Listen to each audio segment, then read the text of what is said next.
তোমার জন্য আমার চাকরি চলে গেল। আমার বরেরও চলে গেছে। নায়ক,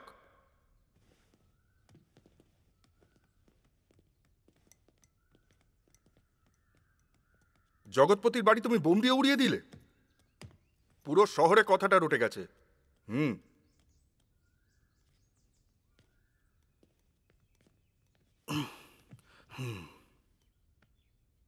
ও কেস করেনি, তাই জন্য নায়ক বেঁচে গেল। ও এখনো মরেনি বুঝি? সে কি কথা? তুমি যখন বোম ফেললে তখন ও ভেতরে ছিল না? তোমার দেখা উচিত ছিল। খুব সুন্দর জুটি তোমাদের। ভেতরে গিয়ে আমাদের জন্য একটু কফি বানাবে প্লিজ? বাইরে গিয়ে খেয়ে নিন। আমি চলে গেলে একে বুঝিয়ে সুঝিয়ে আপনাদের কথা মতো রাজি করিয়ে নেবেন। কাকে? একে? এ কি কোনোদিনও কারুর কথা শুনে? ওই জগৎপতির বারে যে বিস্ফোরণটা হয়েছিল না, তার আওয়াজ এসপির অফিস অব্দি পৌঁছে গিয়েছে। আমার ওখানে থাকা উচিত ছিল। কোনো ব্যাপার না, জগৎপতির বাড়িটা তো বেঁচে আছে। ওটা যখন ওড়াবে তখন দুজনে একসাথে যেও, ঠিক যেরকম বিয়েতে যায় জুটি হয়ে। হ্যাঁ কি নায়ক, এইসব ড্যানির জন্য তাই না? ওই ড্যানিটাকে তো আমি অবশ্যই মারবো স্যার, কিন্তু কিভাবে সেটা এখনো ডিসাইড করিনি। এটা শুধু জগৎপতির জন্য ছিল। এরা এই শহরে যত আতঙ্ক ছড়িয়েছে না স্যার, সেই পুরোটা আমি শেষ করব। আমি করব। তার মানে তুমি শুধরবে না তাই না? সিদ্ধান্ত নিয়ে নিয়েছো তাই তো? চাকরি, বউ, ঘর পরিবার এসব নিয়ে কোনো মাথা ব্যথা নেই তাই না? চাকরি ছেড়েছি বলেই ওই অবধি যেতে পারলাম, আর এর কথা ভেবেই আমি ওখানেই থেমে আছি। নায়ক, সবকিছুর জন্য একটা আইন আছে। তুই যদি এরকম করিস তাহলে চলবে না। নো, সেদিন লকআপের বদলে রুমে বসাতে বললেন, তখন আইন কোথায় গিয়েছিল? কারেক্ট উত্তর দিন এবার। আরে এই, তোমরা দুজনে একটু চুপ করে থাকো। দেখছো তো সামনে অ্যাটম বোম। এর আশপাশে তোমরা দেশলাই নিয়ে ঘুরে বেরিও না। Bloody nonsense. স্যার, ড্যানির জন্য আমরা কখন রুল ফলো করেছি বলুন তো? যখন ওকে অ্যারেস্ট করলাম তখন থেকেই ওকে আইনের ঊর্ধ্বে মনে করছি। না ওর ফোন নিলাম, না ওর কার সিজ করলাম, না ওর ড্রাইভারকে অ্যারেস্ট করলাম। একটা দুটো নয়, আমরা এরকম গাদা গাদা ভুল করে ফেলেছি স্যার। আর এরপর থেকে আমি আরো বড় বড় ভুল করব স্যার, শুধু ভুল আর ভুল।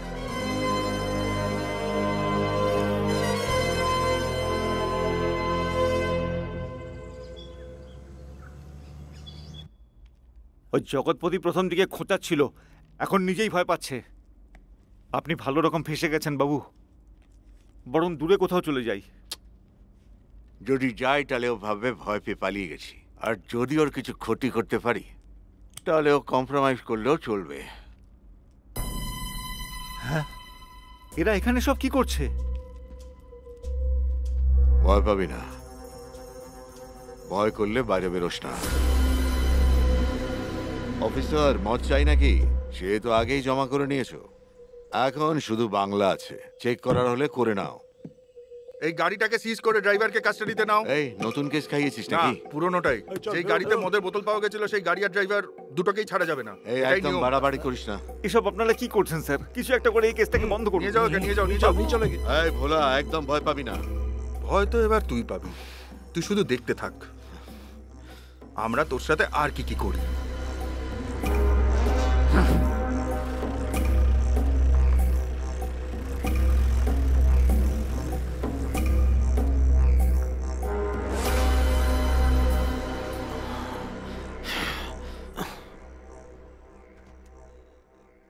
নমস্কার জীবন বাবু, আরে বসুন।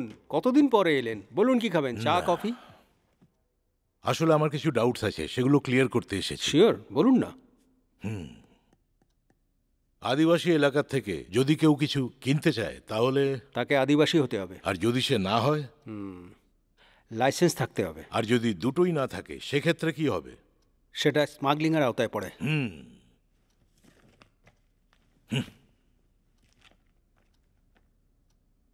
নায়কের বউ মধুর থেকে শুরু করে শাকসবজি পর্যন্ত শুধু লাল চন্দন ছাড়া সবকিছু বিক্রি করে। খবরটা ঠিকই, কিন্তু ওরা তো ইচ্ছা করে। আর 4টে মদের বোতল পেয়েছে বলে আমার ছেলেকে ভেতরে করে দিয়েছে।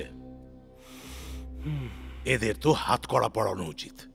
আগে অ্যারেস্ট ওয়ারেন্ট ইস্যু করুন, তারপর দেখছি। জীবনবাবু বসুন, কথাটা শেষ করি। আমার ছেলেকে রাস্তায় দাঁড় করিয়েছিল, আমি বসতে পারবো না। আমার ছেলেকে রেগুলার থানায় গিয়ে সই করে আসতে হচ্ছে, সেটা কিন্তু বাড়িতে এসেও করানো যেত। ও আইন মেনে চলছে, তো এবার আমিও আইন দেখাচ্ছি। দুবার জেতা এমপি হিসেবে নয়, সাধারণ নাগরিক হিসেবে বলছি। আমার বিচার চাই।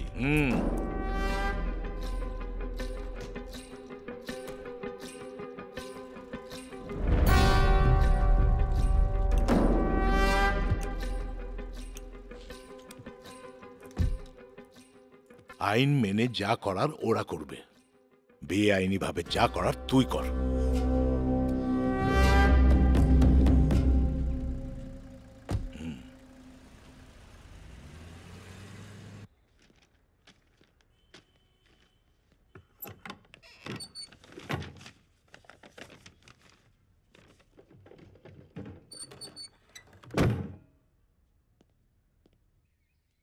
হ্যালো নায়ক, আমি অনেক চেষ্টা করলাম কিন্তু কিছু করতে পারিনি।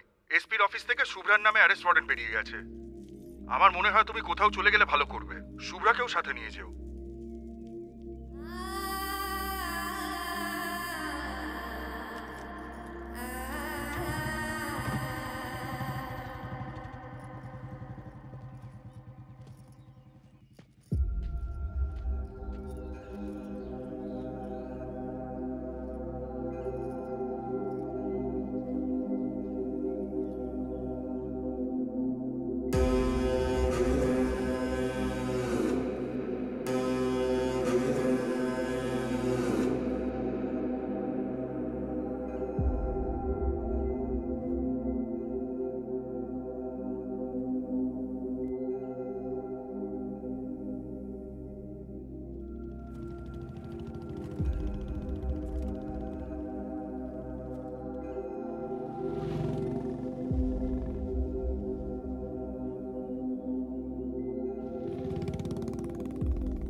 নে ব্যাগটা নিয়ে যা।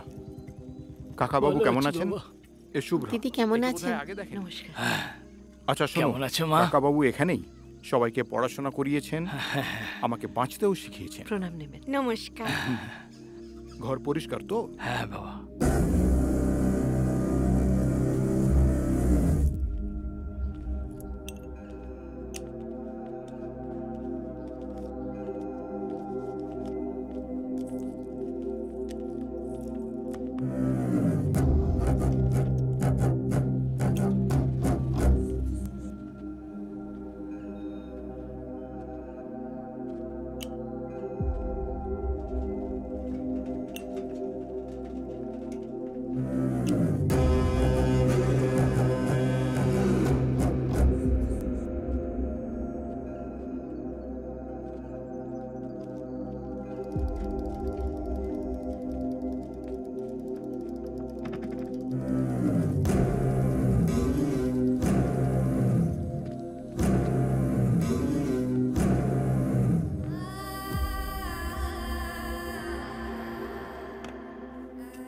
জানিস নায়ক স্যার সাসপেন্ড হয়ে গেছে। সততার দিন তো ভাই শেষই হয়ে গেছে। বিপদের সময় 50,000 টাকা দিয়েছিল, এখন ফেরত দিতে এলাম তো বাড়িতেই নেই। কত হলো ভাই? 40 টাকা। হুম। মহাকালী মন্দিরের পাশে ওদেরকে খুঁজে পাবেন। নায়ক স্যার হয়তো থাকবেন না, কিন্তু ওনার বউ আছেন, ওখানে গিয়ে টাকা দিয়ে দিন। কিরে, ওরা পয়সা দিয়েছে?